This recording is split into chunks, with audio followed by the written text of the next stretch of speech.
یو ځای کې یو مولانا صاحب ډېر ښایسته بیان به کو، یو کس ورله رالی وی جي ډېر ښایسته بیان کې ماشاءالله، خو داسې به کې چې را روانه جمعه کې د اصحاب کهف واقعه به بیان کې، دا مشهوره واقعه د اصحاب کهف ویل دا به بیان کې، خو دا راته ووایه چې د اصحاب کهف سره دا کم سپی و د هغه رنګ څنګه و؟ ویل ما ته خو پته نشته. وی جي د هغې رنګ چې کم دی دا کس ورته د هغې رنګ خړو. ویل ښه بس بیان کړی دی او د اصحاب کهف سپی وی د هغې رنګ خړو. خلکو بیان واورېده، مخکې به خلک وختي راتله جومات ته، مسلې به اورېدې، واقعات به اورېده، مسایل مثالونه به اورېده. اوس خو چې کم دی نو چې امام الله اکبر کوي نو دغه ټایم له ځان را ورسوي، خطبه هم ترې نه تلي، هغه سنت هم ترې نه تلي، د خطبې اذان هم ترې نه تلي. اگر چې د خطبې اذان اورېدل، خطبه اورېدل دا په ده باندې واجب دي، نو واقع خلکو واورېده. دغه کس چې کم دی دا شیطاني قوت والا دی، بیا تللی دی ښکته یو بل جومات ته، هلته وي مولانا صاحب ډېر ښایسته اواز دی ښکلی. نو مولیان خو سادهګانې که نه، ډېر په شود بود باندې نی، او بیا هغه مولیان چې مسجد او مدرسې نه بار چرته ګرځېدلي نی، خو یا کور لیدلی یا مسجد یا مدرسې، نور چې کم دی بار معاشره حال احوال چا سره ناسته پاسته دا یې نی کتلي، نو هغه له بیا څه معلومات یې؟ نو دومره سادګي م خوند نه کوي. ګرځېدل پکاري، خلکو سره ناسته پاسته نشست برخاست مسایلو نه ځان خبرول، دا خو جدید دور دی. ساده هغه ته وی چې ډېر ښایسته بیان کې او داسې دي هغسې دي دغسې دي، بس اصحاب کهف واقعه به بیان کې. ویل بیان به کوم؟ وی چې تا ته پته شته چې د سپي رنګ څنګه و؟ وی نه ما ته خو پته نشته. وی د هغې رنګ چې کوم دی تور و. نو هغې مولوي صاحب چې بیان وکړ د اصحاب کهف د سپي رنګ تور اوس تحقیق نشته، خو لګیا دي که نه. داسې چلو شو چې بیا څو ورځې بعد چرته مقتدیان یو بل ته مخامخ شوي دي، هغه یو ووی چې زمونږ مولوي صاحب د اصحاب کهف واقعه بیان کوي د سپي رنګ خړو، بل ورته یې کښېنه در جنله خو زمونږ مولوي صاحب بیان کړی رنګ یې تور. بس په دې تور او خړ باندې جګړه شوه، خلکو یو بل پسې کوته کې راواخېست او سرونه یې مات کړل. اوس پته نه وه چې دا منځ کې درېیم قوت راغی، کینې داسې ضروري خبره ده چې د سپي رنګ څنګه و؟ تنه زنکدن کې دا تپوس کېږي، قبر کې دا تپوس کېږي، حشر کې دا تپوس کېږي، غیر ضروري خبره باندې لاندې ورته په یو بلې سرونه مات کړل. نو موږ او ستاسو اکثر اهل علم چې کوم دی هغه د خلکو خبرو کې راځي. مخکې داسې حساب و چې خلکو به څه کول؟ سپي به یې جنګول، یا چې راته لوی لوی کاڼې به لګي، چرګان به یې جنګول، مړزان به یې جنګول، کونترو سیلونه هغه به یې جنګول، مختلف کا به ورته میلو نه شو، هدیره کې به ناست و، غټ سرې میږي به یې جنګول، یو بل ته به یې ور په جګړه کړل. دام یو خوند دی چې څوک یې واخلي، انسانان به یې جنګول. اوس څه کوي؟ اوس مولیان جنګوي. ته خیال هم کړئ یو خبره د یو خبره یو مولا له د بل خبره هلکه علماو لم پکار دي لږ تحقیق کوه. تا چې دا قرآن ویلی دی سورة الحجرات دی ویلی دی، نو سورة حجرات کې تا دا آیات نه دی ویلی ان جاءکم فاسق بنبأ فتبینوا، بل قراءت پکې دی فتثبتوا. لږ معلومات کوه کنه، تحقیق کوه. نو زمونږ اکثر معاشره کې خلک چې کم دی نابینا دي. بیربل چې کم دی دا یو کس تیر شوی دی، بیربل نوم یو، او داس د دوستانه و د وزیر سره. نو وزیر ورته وی چې دنیا کې ړانده ډیر دی او که بینا ډیر دی. نو ورته وی ته راځه که نه په دلیل درته ثابته کړم او که نه پریکټیکل یې درته وښیم. وی مړه دلایلو نه تیر شه، نه پوهېږم، پریکټیکل راته وښایه. ویل راځه. راله هلته کې یو خالي میدان و، بنیاد یې وکنیسته، دیوال وهي. نو یو هم راځي وی بیربله څه کې؟ وی دیوال وهم که نه. بل هم راځي وی څه کې؟ وی 600 کسانو ترېنه تپوسونه وکړه. څومره؟ 600 کسان. نو بیا بیربل ورته وی ودې که ته وزیر صاحب چې دنیا کې ړانده ډېر دی، که بنا خو لګي هم دیوال وام او بیا هم تپوس کوي. نو دنیا کې ړانده ډېر دی، ښه غوږونه د هر چا کولو دي، اوري خو تحقیق نشته. نو تحقیق به کې سترګې به کولو ساتي، دوست او دشمن به پیژنې، شیطانی قوت به پیژنې، نو هله به د کار ټیک وي به هر حال. نو دا حسد روړه د علم په خوا کې کېښوده، ځکه علم د ټولو نه لوی نعمت دی. نو دې وجې نه کېښوده چې یاره د خلکو د علم دا نور او رڼا چې کوم دی په دې سره ختم شي. معززو مسلمانان، دا حسدو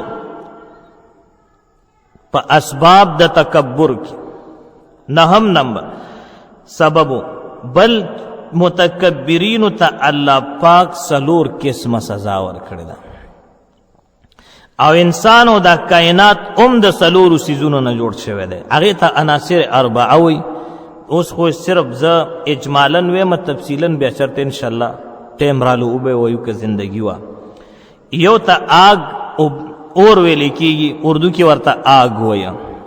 دویم اوبه، هوا، خوره. آگ، پانی، هوا، مټی.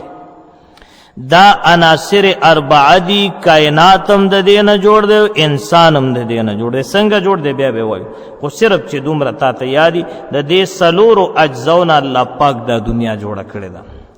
هر څیز چې ته ګورې په هغې کې به تا ته اور، اوبه، هوا او خوره ملاویږي. نو دغه رنګې متکبرینو له څلور قسم عذاب هم. فرعون سوې انا ربکم الاعلی. نو الله پاک په څه باندې غرق که؟ په اوبو باندې غرق یې که نه. نو اوبه د کائنات جز دی که نه دی؟ جز دی. دا قرنګې قارون اوې تکبر وکړه، اوتیته علی علم من عندي. نو تکبر وکړه، الله پاک کومه سزا ورکا؟ الله سبحانه وتعالی سره د مال او دولت په دې ځمکه کې ورخښ تر قیامت روان دی. بعض روایاتو کې راځي چې دی روانو په دې ښکته مزل کو د حضرت یونس ابن متا علیه السلام هغه واقعه چې کوم ده کنه، یونس علیه السلام چې کله کب وخوړه او بیا لاړ د سمندر ویښتان وي، هلته کې د یونس علیه السلام سره د ملاقات هم شوی دی. نو یونس علیه السلام ورته وایي ته څوک یې؟ وایي زه قارون یم. ورته وایي ته څوک یې؟ وایي زه یونس ابن متا یم. خو ما بس قوم له د الله د حکم نه بغیر خبر ورکړه، دا سزا راته میلاویږي. نو الله ته آواز وکړه که نه؟ نو یونس ابن متا علیه السلام ورته فرمایي ته الله ته ورې؟ وایي ما الله ته ډېرې زارۍ وکړې، خو په ما د موسی علیه السلام حق پاتې دی، ما الله نه معاف کوي. نو پته لګي چې په چا د بنده حق پاتې الله یې نه معاف کوي. ها دا یاد ساتئ. وایي ما موسی علیه السلام له تکلیف رسول الله مې نه معاف کوي، او تا خو چا د تکلیف نه دی رسولی. نو حضرت یونس علیه السلام په څلورو تیارو کې ګیروخه. یو تیاره د څه وه؟ د کب د خېټې وه، یو د سمندر وه، یو د شپې وه، او یو د ورځې تیاره وه. او په دغې تیارو کې الله ته آواز کوي فنادا فی الظلمات الله اله الا انت سبحانک انی کنت من الظالمین. دا دعا یې وغوښتل، الله قبوله کړه. په دې دعا کې کمال دا دی چې یو سړی هر څومره پریشانی او هر څومره تکلیف ور باندې، او دا دعا وای په کثرت سره لا اله الا انت سبحانک انی کنت من الظالمین، الله به تکلیفات ختموي. نو قارون الله په ځمکه وردن نه که. بیا قوم عاد ویلي من اشد منا قوه، الله پاک پې باد سرسر راوسته، هوا یې پې راوسته. قارون په ځمکه په خاورو وردن نه که. قوم عاد باندې هوا راوسته، او بني اسرائیلو سوی لن نؤمن لك حتی نر الله جهرة، مونږ خو ایمان نه راوړو چې تر څو الله داسې ښکاره نه کتلی. نو الله پې د اسمان نه اور نازل که، تندر پرالو، په هغې تندر سره الله وسوځول. ځکه دوی دا خبره چې کړې وه د تکبر د وجې نه یې کړې وه. حضرت موسی علیه السلام ته سپک کتل. نو معززو مسلمانانو، متکبرینو ته الله پاک په دنیا کې عذاب ورکوي. الله پاک دې مونږ او تاسو د تکبر نه وساتي. نو دا تر دې پورې چې څومره بیاناتو دا د دغې بیمارۍ متعلقو، دا بیماری چې د چا نه اوتله نو په هغه کې تواضع او عاجزي راشي، او چا کې چې عاجزی او تواضع راله هغه دنیا او آخرت کې کامیاب دی. باقی خبره به ان شاء الله په هغه باندې وکړو. او پچا کې چې عاجزی او الله دنیا کې کم انعام ورکړ او آخرت کې به کم انعام وي. الله سبحانه و تعالی د جنت سره خبره وکړلې او جنت د الله سره کلام وکړ. و جنت ډیر خوشاله او ډیر حشاش بشاش او وی چې الله ډیر بختور به هغه خلک چې ما ترش وی. الله سبحانه و تعالی ورته فرمایل زما د خپل ذات او په عزت او په جلال باندې قسم وی چې اے جنتا اته قسم خلق بتا ته زبی خیرا پر एकदम نا. اته قسم خلق دا اتواړه اقسام ما مخ کې بیان کړي. خدا صرف دا یو پکې ذکر کوم چې جنت ته الله سبحانه و تعالی فرمایل چې اته قسم خلق تا ته نه را پرېږدم. یو په هغې کې حاسد دی، کم انسان چې د بل انسان سره حسد کوي او دا د حسد ماده چې پچا کې را پیدا شو هغه حق نه انکار کوي، بیا حق خبرم نه تسلیمي. لکه یهودو چې کم دی د حضور علیہ السلام سره حسد کړو، د مکی مشرکانو حسد وکړه، نو د حضور علیہ السلام هغه حق خبره چې د الله د طرف نه راوړې و یا ایها الناس قولوا لا اله الا الله تفلحون، هغه دی بیا ونه منله. او یهود چې کم دی دا په حسد کې ډیر زیات سخت دی. جدید دور کې چې بنی اسرائیل ورته وایي، دا یهود او بنی اسرائیل یو دي، یهود هم ورته وایي او بنی اسرائیل هم ورته وایي.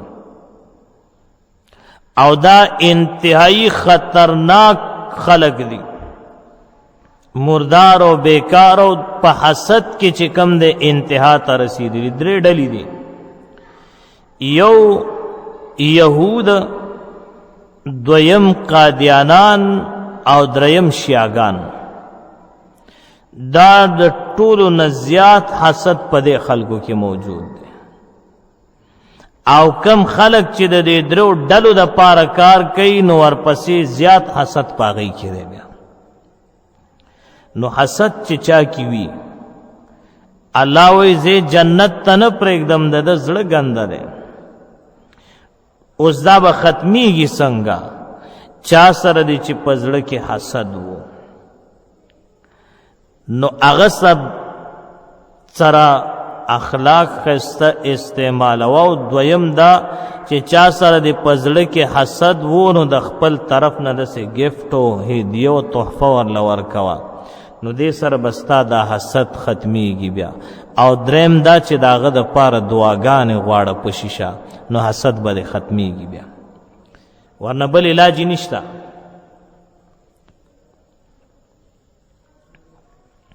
سلورم علماء دا لیکلي چې کم سړی د قرآن تلاوت په کثرت سره کوي نو د زړه نه حسد اوزي. بیا تاسو ګورئ اهل علم خاص کر دا قرآ حضرات چې کم د قرآن خدمت کی او تلاوت کی خلق ورته څومره تکلیف او ضرر رسوي. پوهې په خبره خلق ورپسې خبرې کوي، کنزل کوي، پروپیګنډې کوي. ام دا هغه سړي بچي او مغه قاری صاحب تناستی، قاری صاحب چرته شړلې ده چې زاستا پلار را پسې خبرې کړي نه، ولی ځکه دا غزړه کې حسد نشته. ولی نشته؟ ځکه چې هغه د قرآن تلاوت کوي، د قرآن په تلاوت سره د زړه نه حسد وزي. بیا نو بل علاج دغه دی، نو دا انتہائی خطرناک مهلک مرض دی. الله دې تل موږ او تاسو ساتي. معزز مسلمانانو چې کله حسد پیدا شو تکبر پیدا کی. شیطان کې حسد راله تکبر کوي نه کا.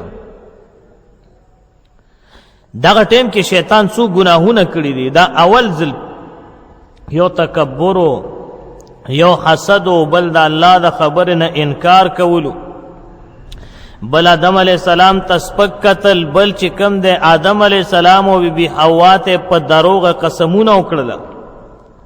وقاسمهما انی لکما لمن الناصحین، په دروغ قسمونه وکړل. دا څو ګناهونه چې کوم دی دا د چا؟